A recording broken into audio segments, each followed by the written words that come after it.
কঠোর হুমকি দিয়ে এই সাধুরা জানায় বাংলাদেশ দখল করবে মাত্র 1 ঘন্টায়। একটা ইমোশনাল কন্ট্যাক্ট ছিল বাংলাদেশের সবারই। আমার মনে হয় বেশি সংখ্যক লোকের বাংলাদেশের সাথে একটা সম্পর্ক ছিল, কিন্তু বাংলাদেশ এরকম হয়ে যাবে কোনোদিন ভাবি। যদি না লড়ি তাহলে পশ্চিমবঙ্গের ভবিষ্যৎ অন্ধকার, আমি গ্যারান্টি দিয়ে বলতে পারি। অত্যন্ত অন্যায় হচ্ছে বাংলাদেশে। বাংলাদেশ সরকার এই নিয়ে বিশেষ কিছু করছে বলে মনে হচ্ছে না, প্রথম।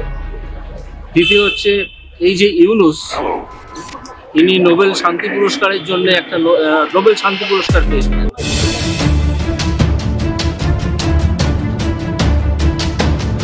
সুযোগ পেলেই মমতা ব্যানার্জির নির্দেশ পেলে 1 ঘণ্টার মধ্যে বাংলাদেশ দখল করবে সনাতন ধর্মী নাগা সাধু নামে একটি গোষ্ঠী। এদিকে ভারত বাংলা থেকে একের পর এক মিথ্যাচার মন্তব্য ভেসে আসছে, যা বাংলাদেশের জন্য ক্ষতিকারক বলে মন্তব্য করেন বাংলাদেশের বিশেষ রাজনীতিক ব্যক্তিবর্গ।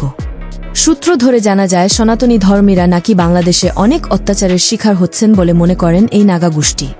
তাই তাদের মতে যদি বিজেপির নেতাকর্মীরা এই বিষয়ে কোনো পদক্ষেপ না নেয়, তাহলে 1 ঘণ্টার মধ্যে বাংলাদেশ দখল করে নিবে এই সনাতন ধর্মীরা বলে কড়া হুঁশিয়ারি দিয়েছেন মমতা ব্যানার্জিকে।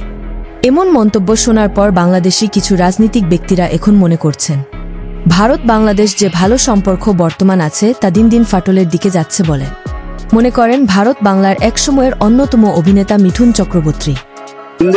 ডাইরেক্টলি আমাদের একটা ইমোশনাল কন্ট্যাক্ট ছিল বাংলাদেশের সবারই।